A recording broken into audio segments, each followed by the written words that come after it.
You're listening to an Airwave Media Podcast.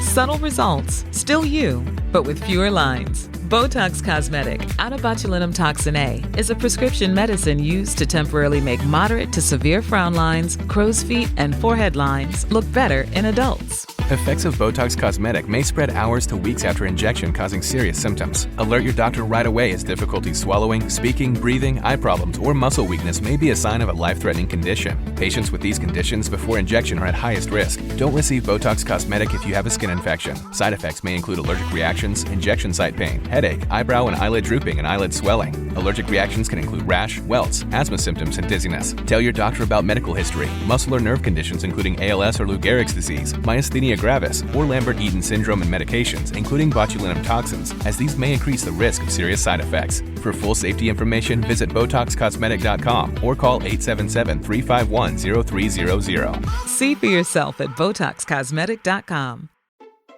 Shopping is hard. I can never find anything in my size. I don't even know my size. I buy my clothes the same place I buy my groceries. There's a better way. Make it easy with Stitch Fix. Just share your size, style, budget, and done. Your personal stylist sends pieces picked just for you. That was easy. Stitch Fix. Online personal styling for everyone. Free shipping and returns. No subscription required. Get started today at stitchfix.com. In the early 1970s, ranchers across numerous states began to report their concern over a rash of cattle deaths that they believed to be unusual. This wave of mutilation, as it has been called, to use a phrase immortalized in song by the Pixies more than a decade later, came to develop specific indicators. These were not typical cattle deaths due to illness or predation. The cows were often said to have been the most healthy specimens of a herd, found dead overnight, their carcasses drained of blood, soft tissue organs like ears, eyes, udders, genitals, and anuses cored from their bodies, with incisions uniformly described as surgically precise, and little sign of the typical scavenging these seasoned ranchers would typically expect to occur. Many believed these mutilations were the work of cultists, sneaking onto their properties at night to make ritual sacrifices and collect blood for their Luciferian ceremonies. Stirrings of the satanic panic had already begun to grip the country, and these ranchers had taken to patrolling their properties in armed posses. Blame soon shifted, however, when it was noted that no tracks from animals, shoes, or tires tended to ever be present around mutilation sites, and when sightings of strange lights in the sky, sometimes specifically identified as helicopters, but described as eerily quiet, began to be associated with mutilation waves. Rather than witches and devil worshippers, the ranchers and local law enforcement investigating the mutilations began to whisper about aliens or clandestine government experiments. With ranchers now arming themselves against the government and UFOs, and in some cases firing pot shots at aircraft that flew over their properties, the story broke across the country through the Associated Press newswire and in pieces printed in major national magazines like Newsweek. No longer able to dismiss the phenomenon and seeing in it something of the mass hysteria the Robertson panel had predicted back in the 50s, more than one major investigation was conducted by various state authorities, Fish and Wildlife, the ATF, and the FBI. These relied on expert analysis by academics of carcasses in necropsies performed at institutes of higher learning, and the consensus emerged that these cattle mutilations were indeed natural and explainable. These animals had died from any number of reasons, such as disease or animal attack, and only appeared to be drained of blood because blood had settled in their carcasses or pooled on the ground and been consumed by scavengers and insects, as well as dried by the sun. The cored soft organs had been the work of blowflies and vultures, which pecked at the softest parts in order to get at the interior of a carcass. And what appeared to be surgical cuts were simply the splitting that occurs when carcasses stretch as they bloat. But some other investigators believed these official investigations were not examining true cases of cattle mutilation, which they said tended to cease whenever a large-scale investigation began. The findings of private investigations, on the other hand, still tend not to indicate extraterrestrial, but rather earthly culprits. Earlier state-level investigations claimed to have found evidence of the cattle having been tranquilized and treated with anticoagulants. One newspaper reported that a Colorado sheriff had discovered a military-style bag containing a scalpel, surgical gloves, and a bull's penis at one mutilation scene. A New Mexico highway patrolman and a retired scientist claimed to have identified markings on cattle that could only be seen under ultraviolet lights, as well as rope marks and broken bones, indicating they had been marked and airlifted somewhere for experimentation before being dropped back onto their range, using decidedly human technology. One theory that has since been put forth is that these cattle were being covertly studied to determine the spread of radiation from local nuclear test sites, a theory that recalls the Villas Boas incident shared in the last installment, with silent helicopters posing as UFOs and abducting test subjects. Remember Villas Boas's vomiting and lesions, which sound an awful lot like radiation poisoning. Another theory developed by biochemist and paranormal researcher Colm Kelleher suggests that the mutilations may have represented a secret effort to discover how far the unusual pathogens that cause mad cow disease might have spread through the country's beef supply. But still, when one hears cattle mutilation, one tends to think aliens, and perhaps that's by design. One of the most well-known investigators into the topic is journalist Linda Moulton Howe, whose 1980 documentary on the subject, A Strange Harvest, won her a regional Emmy. She has since made a career out of insisting that extraterrestrials are behind not just the cattle mutilation phenomenon, but crop circles, and of course UFO sightings and abduction claims.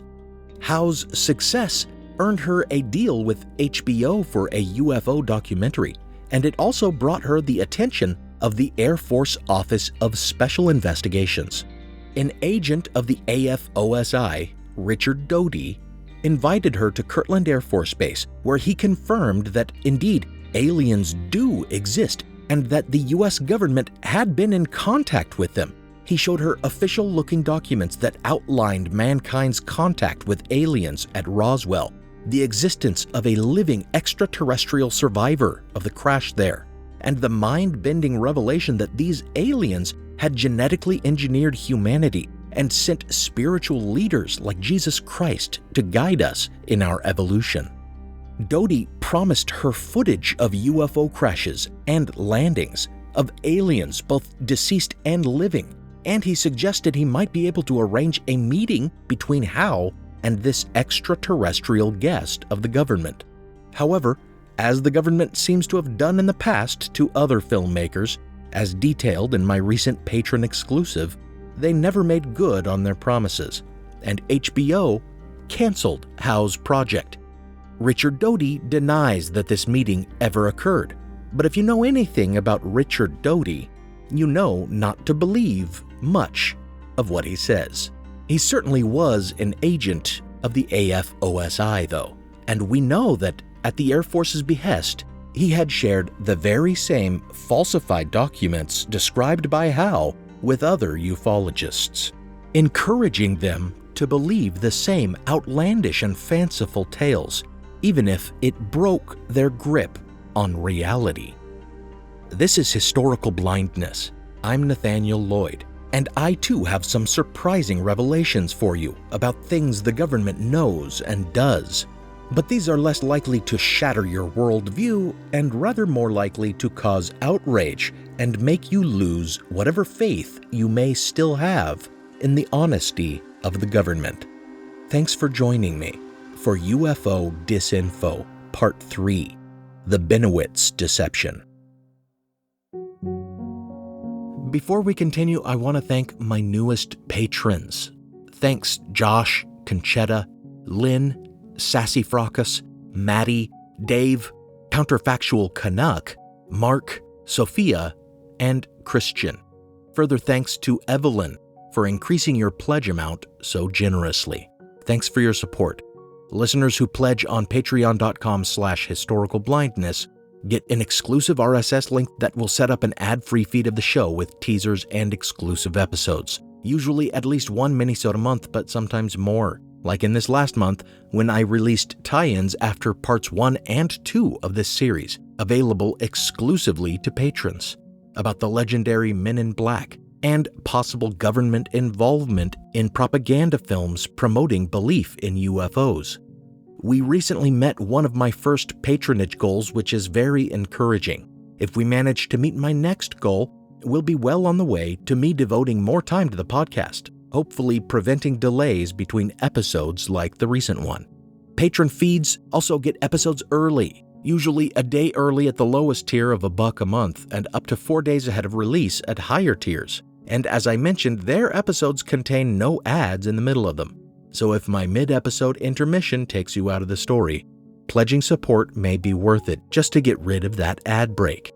So visit patreon.com/historicalblindness and support the show. Or you can support the show by making a one-time donation at historicalblindness.com/donate or at the PayPal link in the show notes or on Venmo at historicalblindness. Now, on with the episode.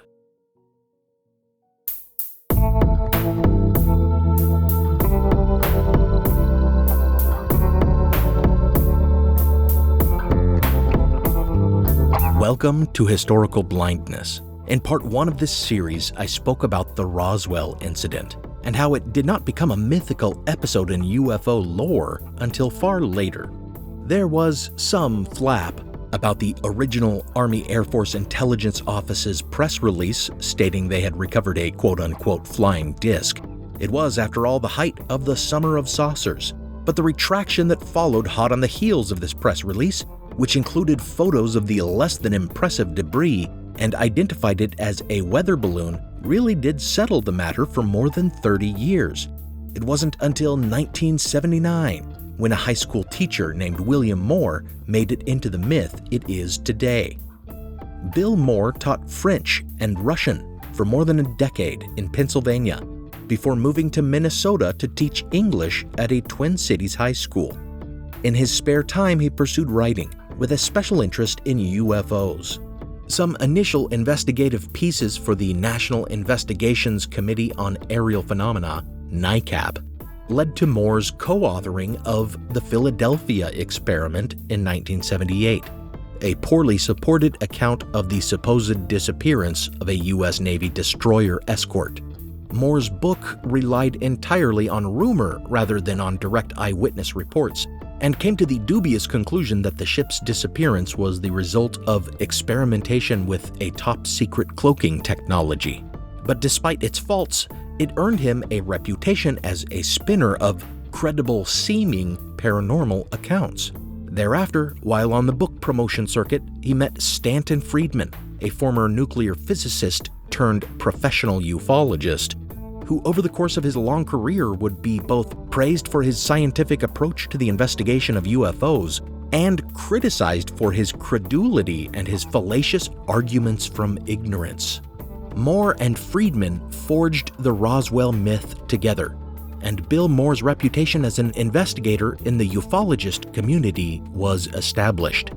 During his promotional tour for his second book, The Roswell Incident, Moore received a phone call from someone who claimed to be a government intelligence agent who had chosen Moore to receive classified UFO information and disseminate it to the public. Moore would take the bait, meeting with none other than AFOSI agent Rick Doty in Albuquerque, New Mexico. Throughout the 1980s, Doty would offer astounding revelations to Moore and his associates, including earth-shattering evidence in the form of top-secret memos, much as he did with Linda Moulton Howe during the same period.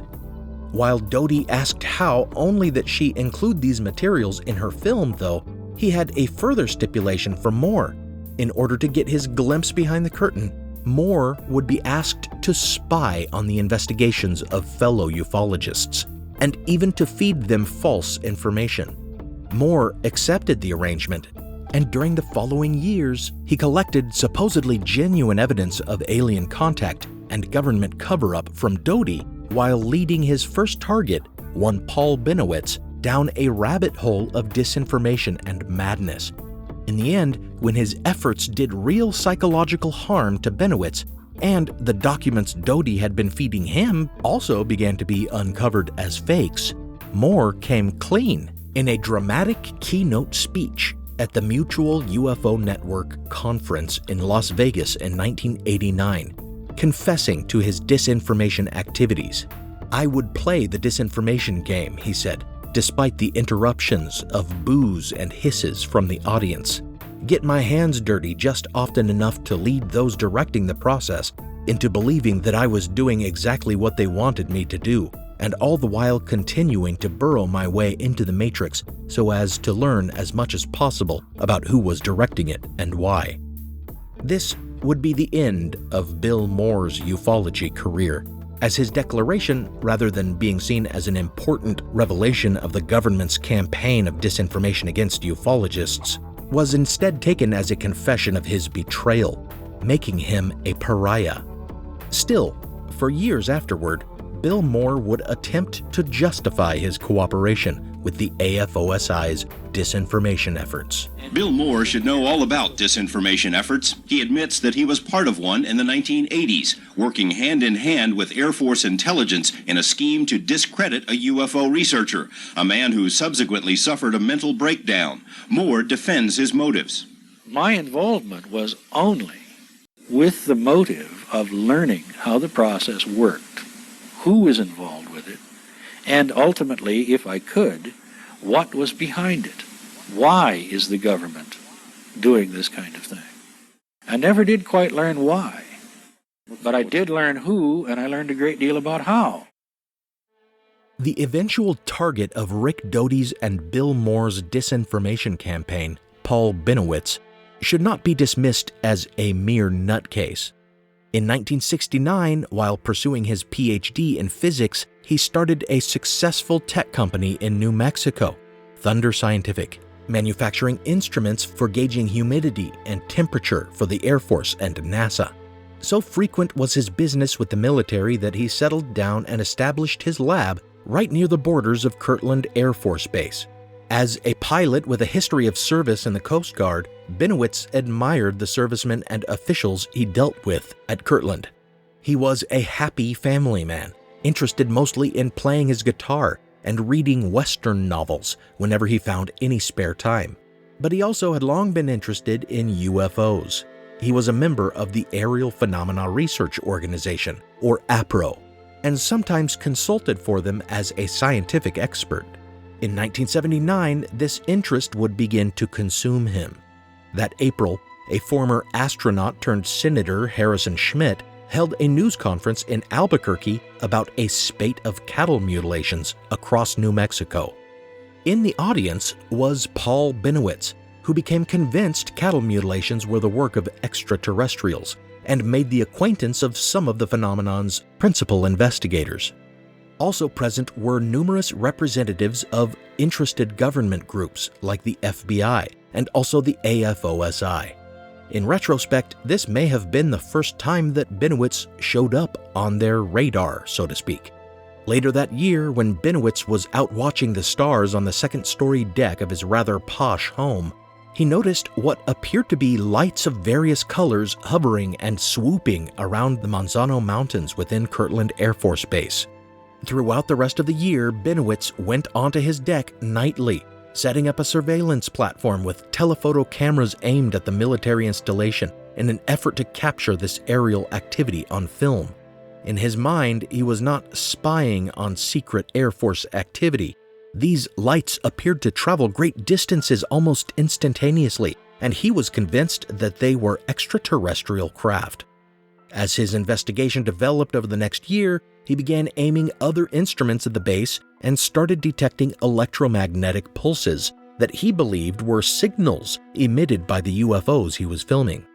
Since in this area was the Manzano Weapons Storage Complex, the nation's largest underground stockpile of nuclear weapons components at the time, Bennewitz felt that he might have uncovered an alien campaign to spy on or even attack a strategic military site, and he had every intention of sharing his evidence with the Air Force. As his investigation went on, however, he began to show signs of credulity and paranoia that may have served as a warning sign to those who would afterward manipulate and deceive him, suggesting that perhaps his mental stability was not strong enough to withstand the psychological operation that would eventually be conducted on him.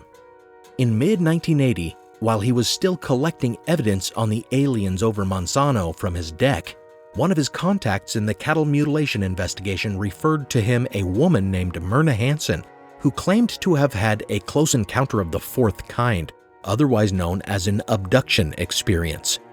Bennewitz welcomed Hansen and her son into his home, but dissatisfied with her recollection of the event, he called in psychologist and alien contactee researcher Leo Sprinkle to perform a hypnotic regression.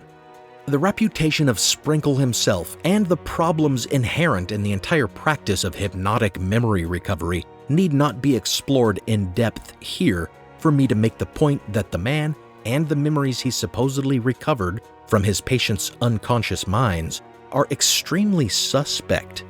In this case, Hansen quote-unquote recovered memory of being taken to an underground alien base where she saw human body parts in vats, and where she was implanted with a device that would allow the aliens to monitor her thoughts. While Sprinkle probably contributed to the development of this delusion during his hypnotic sessions, even he was disconcerted by Paul Bennewitz's mental state later that summer on his second visit to hypnotically regress Hansen. He found Bennewitz toting a gun, agitated by the idea that aliens were monitoring his home and might attack at any moment. Needless to say, it sounds very much like Bennewitz was already descending into mental illness, as though the presence of Myrna Hansen in his home had driven him over the edge into a shared delusional disorder, or folie à deux. That October 1980, he finally informed Kirtland head of security about his investigation and its supposed findings, prompting the AFOSI to dispatch Rick Doty to his home to interview him. Thereafter, and somewhat curiously considering the nature of his claims, Bennewitz was granted an audience with the heads of every department at Kirtland Air Force Base, to whom he detailed his evidence and his theory. One would think that everyone at this briefing recognized his instability as well as his eagerness to please the U.S. government. It seems officials at Kirtland might have quite handily put an end to the affair simply by discouraging Bennewitz's surveillance of the Manzano Weapons Storage Complex, telling him he was filming classified activities and suggesting he seek psychiatric help. But instead, Air Force intelligence stationed at Kirtland, and perhaps National Security Agency personnel as well, encouraged him to continue his investigations and continue reporting back to them. It appears the NSA believed Bennewitz had somehow picked up the new experimental signals they had been testing in the area and wanted to learn more about how he had managed to do it. As for the interest of the AFOSI, perhaps they believed that he had captured footage of experimental aircraft in filming the moving lights around the base. Or perhaps they simply saw in poor Paul Bennewitz an opportunity to launch a broad disinformation campaign, not just against the unstable physicist himself, but against the broader ufological community.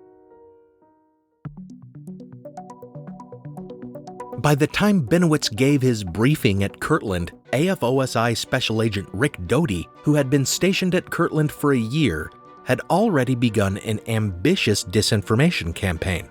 Earlier that summer, he met with Bill Moore. The first piece of documentary evidence given to Moore, not by Doty but by Moore's anonymous contact, known only as Falcon, had been a document detailing a Project Silver Sky, which mentioned the recovery of a UFO.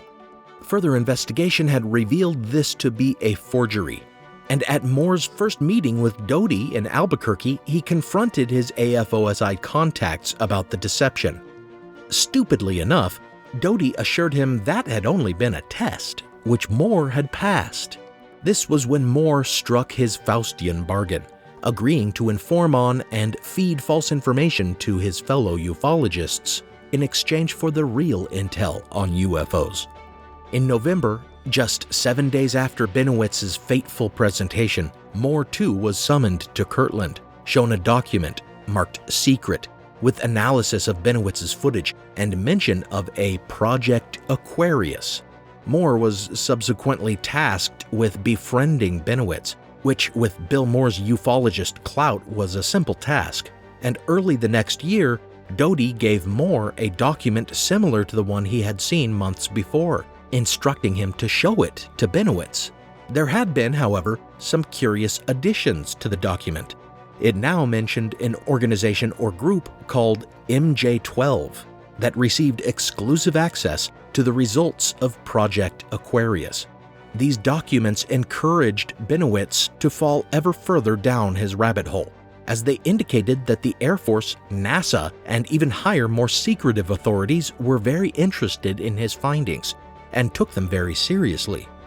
Therefore, Bennewitz went public, informing UFO organizations and ufologists of his investigation's conclusions, and thereby playing right into his manipulators' plans and spreading misinformation throughout all of ufology generally. But Bennewitz was only one prong of this operation. The other, Bill Moore, proved to be far more discerning and mistrustful for obvious reasons. Yet he too proved to be a handy tool for the dissemination of the UFO myth in the long run.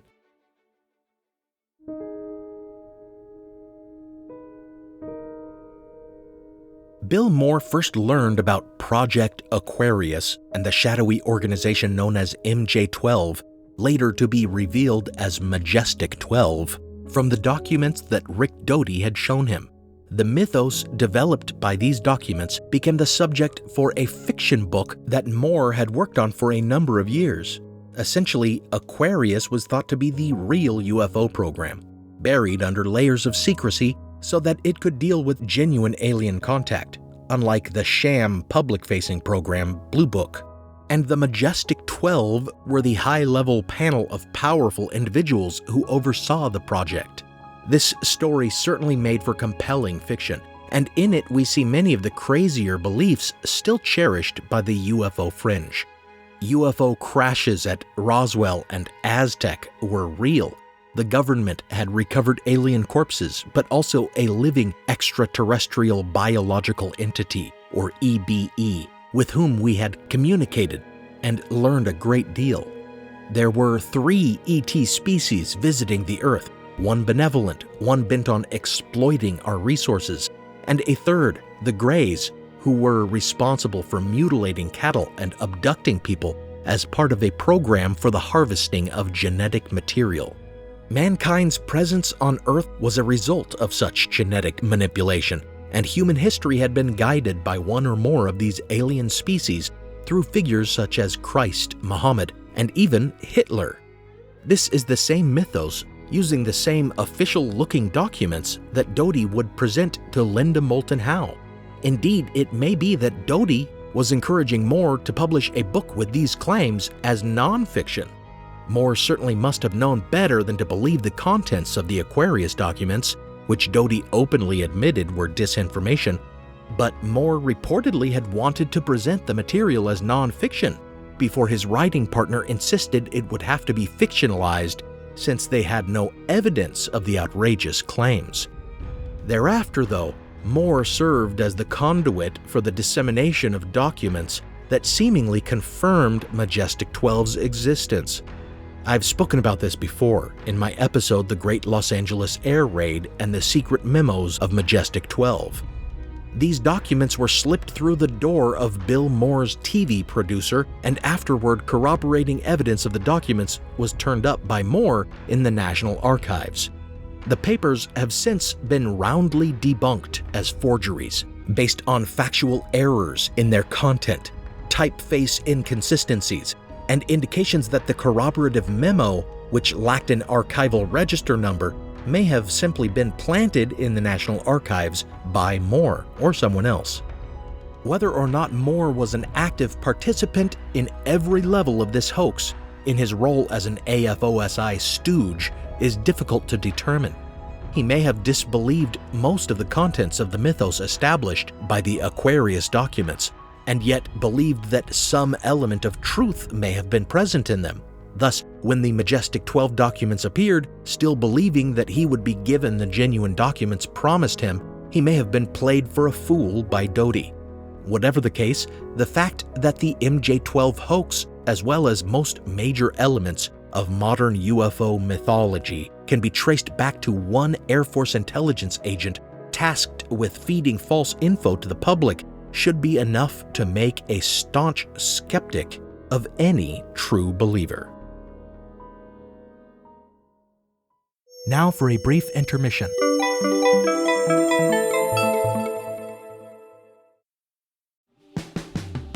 Every summer, I'm careful to avoid getting burned. My summer plans always include applying sunscreen so I can attend barbecues and protests without worrying about getting scorched. And when I make my plans by making phone calls, I also don't want to get burned by an outrageous wireless bill. That's why I switched to a Mint Mobile plan and saved enough to take a summer vacation. With Mint, I found no difference in speed or coverage, just a big difference in cost. And right now you can switch to a Mint wireless plan like me to avoid sweating those surprise charges and overages. You'll just be chillin' with Mint's offer of 3 months premium service on the nation's largest 5G network for just $15 a month. With high-speed data and unlimited talk and text, it might just be the coolest thing happening this summer. This year, skip breaking a sweat and breaking the bank. Get this new customer offer and your 3-month unlimited wireless plan for just $15 a month at mintmobile.com/blindness. That's mintmobile.com/blindness. Upfront payment of $45 required, equivalent to $15 a month. Limited time new customer offer for first 3 months only. Speeds may slow above 35 gigabytes on unlimited plan. Taxes and fees extra. See Mint Mobile for details. As listeners of Historical Blindness, you're no strangers to the fact that history is a lens through which we can better understand the present. Or as Shakespeare put it, what's past is prologue. History is the indispensable context without which we cannot hope to truly understand current events. You understand that, and so do the creators of the American Scandal podcast. Every season, they immerse listeners in the biggest controversies in U.S. history, helping us understand America's dark side and learn from its troubled past. Its latest season, Ruby Ridge Standoff, delves into an incident that sowed the seeds for the rise of the modern radical right. It transports you to 1992, where in a remote corner of Idaho, federal law enforcement surround a small cabin. They've come for Randy Weaver, a survivalist who took his family to the mountains in anticipation of the apocalypse. A simple weapons charge brought the agents here, but the situation is about to explode into a deadly and tragic standoff that will later become a rallying cry for far-right extremists, fueling distrust and violent anti-government sentiment for decades. Follow American Scandal on the Wondery app or wherever you get your podcasts. You can binge all episodes of American Scandal's Ruby Ridge Standoff early and ad-free right now on Wondery Plus. Now, back to the show.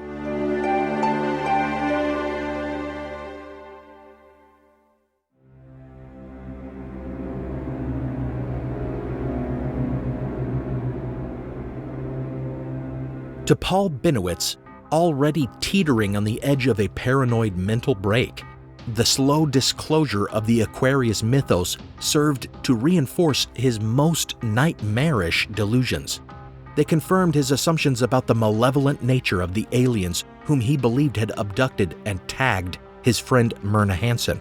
These were the same aliens he had been filming from his deck, whose e-impulse transmissions he believed he had been decoding. When they saw their disinformation driving him toward a mental break, Doty and the AFOSI, as well as perhaps the NSA, which had apparently taken an interest in the program he had devised to decipher the signals he was picking up, kicked their PSYOP into high gear, sending him a new computer, reportedly delivered by former Blue Book consulting scientist turned ufologist darling J. Allen Hynek, convincing him that the program in this new computer would aid in his decoding of the alien signals. In fact, his torturers had set up in a vacant house across the street to beam signals right into his reception arrays, and suddenly the transmissions of the ETs were crystal clear, confirming all his fears with statements like, quote, "Our race is dying on the home planet," end quote. Quote, "Women of Earth are needed," end quote. And quote, "Military of US delivered embryos," end quote. Bennewitz was in such a state that he doesn't even seem to have suspected that this mysterious new computer dropped off at his house might be feeding him lies, nor does he seem to have questioned the nature of these decoded messages. He does not seem to have wondered why these aliens would be broadcasting their plans and motives into the ether like some monologuing villain in a bad movie. Instead, he focused on figuring out where their base was, and based on UFO sightings and cattle mutilation activity, he came to the conclusion that the underground base Hansen had described in her hypnotic regressions was beneath Archuleta Mesa, near Dulce, New Mexico, a few hours north of Albuquerque.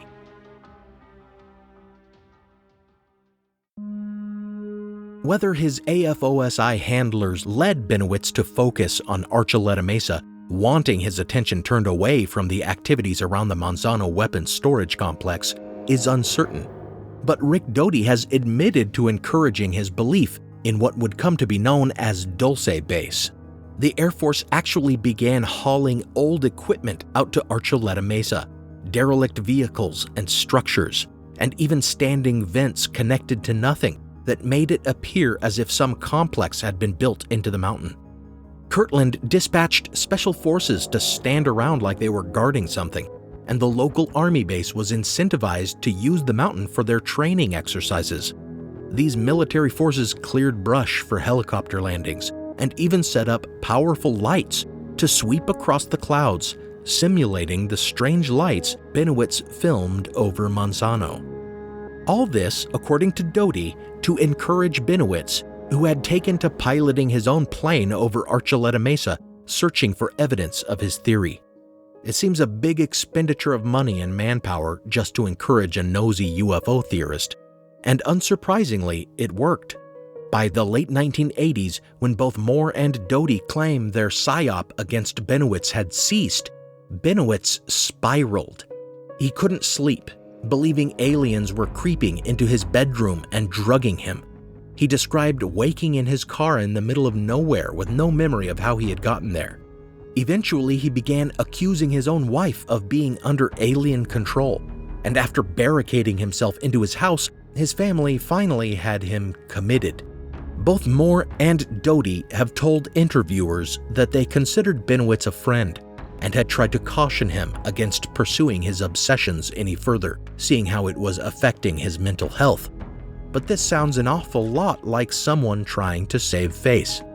The fact is that Bill Moore and Rick Doty and whatever other AFOSI officials were involved, as well as any NSA agents who, according to Doty, had mounted their own PSYOP against him, were all directly responsible for destroying Paul Bennewitz's life. It remains unclear whether the NSA really was involved in the operation against Bennewitz. This may have been another obfuscation from Rick Doty. Some have cast doubt on whether Doty even worked for the AFOSI, but his service records are clear. He joined the Air Force in 1968, basic training in Texas at Lackland AFB, then service as security at Shepherd AFB before shipping out to Vietnam. After the war, Doty ended up at McChord Air Base in Washington State, followed by a stint in West Germany, and then back to the States, to Ellsworth Base in South Dakota, during which time a hoax report about a UFO encounter at this base was sent to the National Enquirer, prompting some to suspect Doty got into the AFOSI disinformation game around this time. Then in 1979, at the height of the cattle mutilation wave in the area, Doty was stationed at Kirtland in New Mexico. Any doubt about Doty's agency affiliation, raised by some who suggest Doty may have been an independent meddler or the agent of some other unknown group, should have been laid to rest by the 2013 release of AFOSI documents under the Freedom of Information Act that clearly confirmed Doty's role as special agent in charge of investigating Paul Bennewitz. The questions that remain all boil down to one question: why? The simplest explanation seems to be that Bennewitz had been monitoring classified activities at Kirtland. Certainly we know that the electromagnetic pulses he was detecting came from the nearby Sandia National Laboratories, where they were generating EMPs, such as occur in nuclear explosions, in order to test how effectively their radiation hardening processes had protected electronic systems in aircraft. As for the strange lights in the sky over Manzano Weapons Storage Complex, FOIA documents indicate that numerous UFO sightings over Kirtland may have been attributable to helicopter activity.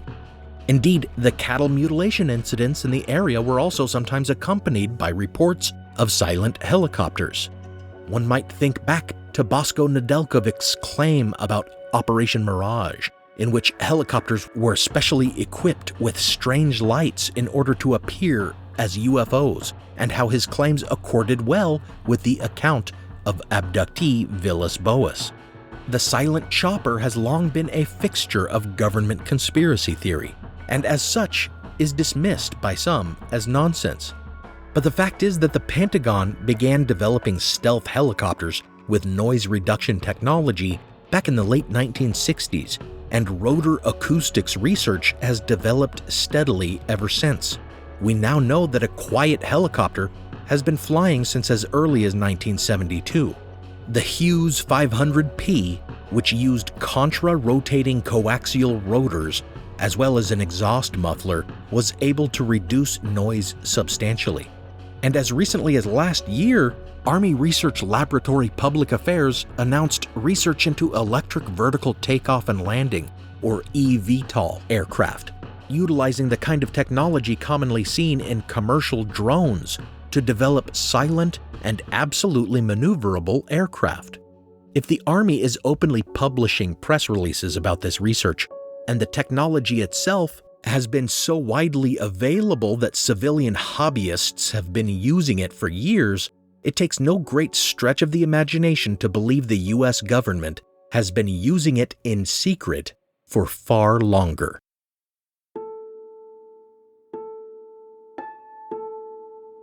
However, Paul Bennewitz and many other UFO eyewitnesses claim that the lights they have seen in the skies display speed and maneuverability unlike anything a helicopter could possibly match. What other kind of aircraft might the Air Force and the CIA want to obscure with tales of flying saucers? The rather obvious answer would be spy planes, of course. It has been estimated by historians of the CIA like Gerald Haynes that most UFO sightings as far back as the 1950s were actually sightings of top-secret spy planes out on maneuvers, aircraft such as the U-2, the A-12 Oxcart, and the SR-71 Blackbird. And speaking of flying saucers, the government was flying some of those at different points as well. Since before the modern UFO phenomenon erupted in 1947, disc-shaped or quote-unquote circular wing aircraft have been developed numerous times. The first, the XF-5U-1, warmly referred to as the Flying Flapjack, was developed by the US Navy for its short takeoff and landing capabilities. Rumors persist of a more advanced model of the Flying Flapjack called the Skimmer, which was said to have hovering capabilities. But if the Navy did achieve this technology, they kept it well under wraps. In 1953, the Toronto Star reported that Canadian aircraft manufacturer Avro Canada was developing a flying saucer aircraft capable of reaching speeds of 1,500 miles per hour and vertical takeoff and landing, which meant hovering capability. This was indeed a real undertaking, Project Y, the Avro Ace. History tells us the project never got off the ground, so to speak, as the Canadian government didn't have the budget it would require, but the US Air Force stepped in with all the money the developer would need, resulting in Project Y2, proposing two saucer craft, the Silverbug and the Ladybird, interceptors capable of reaching Mach 3.5.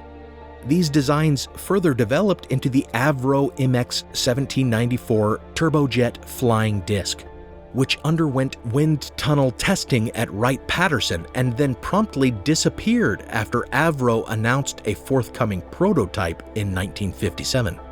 Of course, it is tempting to believe that this craft went top secret once it proved functional, but the fact is that Avro afterward developed a disc-shaped hover car, the VZ-9AV, or Avro car, for the Army, which turned out to be a rather shaky and unbalanced disappointment. So perhaps all of Avro's flying saucers were likewise failures, explaining why no one heard much more about them since the early stages of their development. This seems to be a pattern with disc-shaped craft, such as the Convair lenticular defense missile, codenamed the Pi Wacket, which was a radio-controlled missile in the shape of a disc about 5 feet across, that if it hadn't been officially canceled after wind tunnel testing, was hoped to be capable of achieving Mach 7. Of course, rumors persist about these flying disc programs going dark, funded by black money, and being further tested at the highest security testing grounds, like White Sands.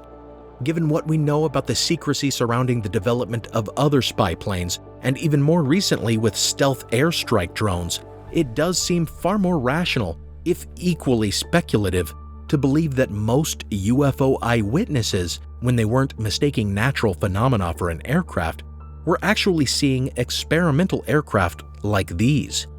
Perhaps even the strange tic-tacs, gimbals, and spheres seen in the latest UAP videos may actually represent the next generation of stealth aircraft or drone technology.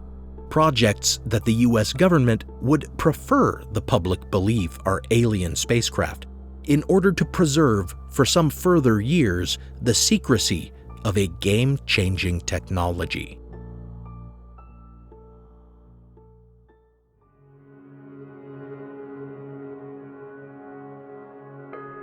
When one considers the Bennewitz affair in its entirety, one begins to realize that it could not possibly have been about just discrediting Paul Bennewitz. There would have been no need to discredit him, since he came first to the Kirtland head of security and confided everything. Only after the AFOSI encouraged his delusions for years did he go public with his evidence and theories. If the AFOSI or the NSA or whoever had wanted to silence him, they could have warned him, or they could have arrested him and seized everything he had collected and all his equipment under the Espionage Act of 1917 and the Communications Act of 1934. Instead, they fed him a myth, and it seems clear they hoped he would spread that myth to the larger ufological community, which he eventually did. Bill Moore, too, served this end, as he was instrumental in the dissemination of the Majestic 12 papers and the larger myth of alien contact and government cover-up that developed from them. It is all too easy to dismiss UFO sightings with as little evidence as the UFO witnesses themselves present, as we have seen. And likewise, it is a simple matter to suggest that there are no silent choppers or unknown experimental aircraft in the skies being kept secret by our government. It's even an easy matter to argue that the psyop against Paul Bennewitz never took place.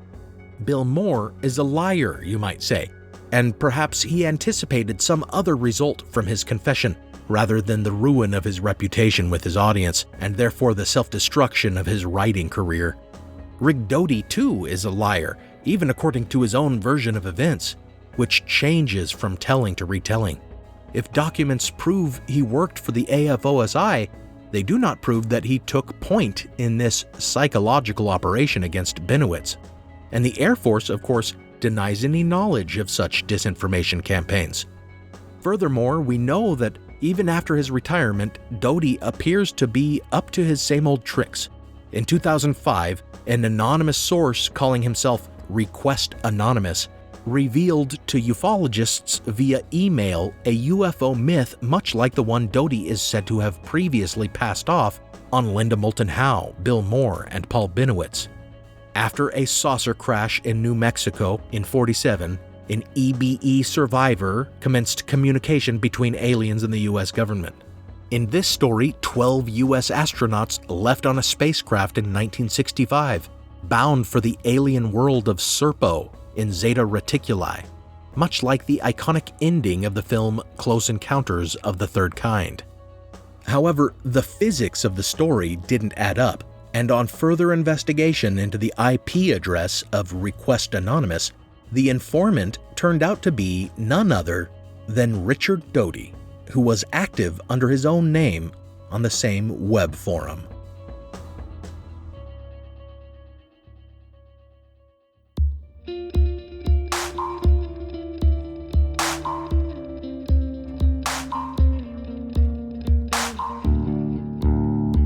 Does his responsibility for the Serpo hoax prove that Doty had always acted alone in his disinformation campaign? Or does it reveal that he never truly retired from the intelligence and disinformation game? Or does it just show that old habits die hard? Doty has since made some money from his involvement in the UFO world through books and interviews. Is he peddling his lies now just to make a buck? We may never know. In the late 80s, the FBI conducted an investigation into the doctored MJ-12 documents to determine whether they were indeed the leak of top-secret documents and who had leaked them. Curiously, the AFOSI asked the FBI to investigate, but during the course of their investigation, the FBI came to suspect the AFOSI themselves, or at least the local Kirtland office.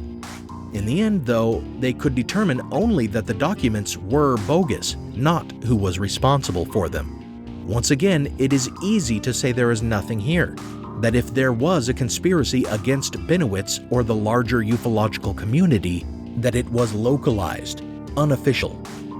However, I saved the story of the Bennewitz deception for last, because just like my principal source, Mirage Men, an adventure into paranoia, espionage, psychological warfare, and UFOs by Mark Pilkington, I wanted to show the context of the entire history of the modern UFO phenomenon and other indications that the government encourages belief in extraterrestrial visitation, because I've come to believe it provides a coherent and rational explanation for the entire mystery. And if we accept this, then a further conclusion can be deduced. If the government really were covering up alien contact, they would not encourage the belief that they were covering up alien contact. If UFOs were not of this world and the government didn't want the public to know this, wouldn't they instead encourage the belief that these craft are our own? That's my reasoning anyway. And I'm sure some will think me an agent of disinformation for encouraging this conclusion.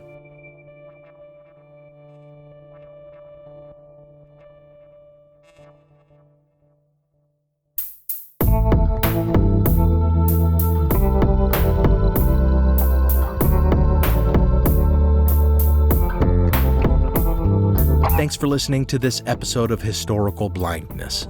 Special thanks go out to my partner patrons, Diane, Robert, Joe, Evelyn, Joe E., Devlin, Ian, Jessica, Fred, Robin, Mateo, Myth-Eater, Do More Kid, Emily, and Katie.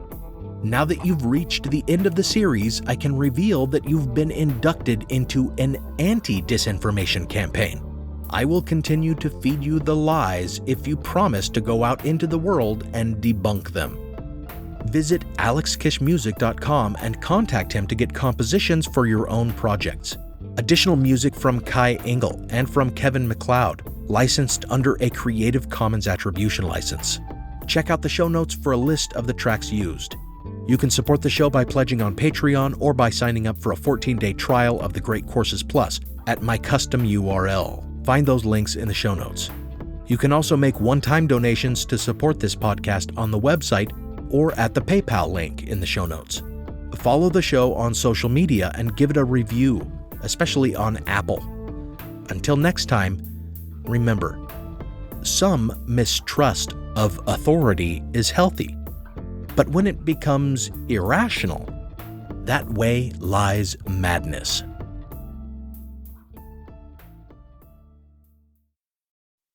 The Civil War and Reconstruction was a pivotal era in American history.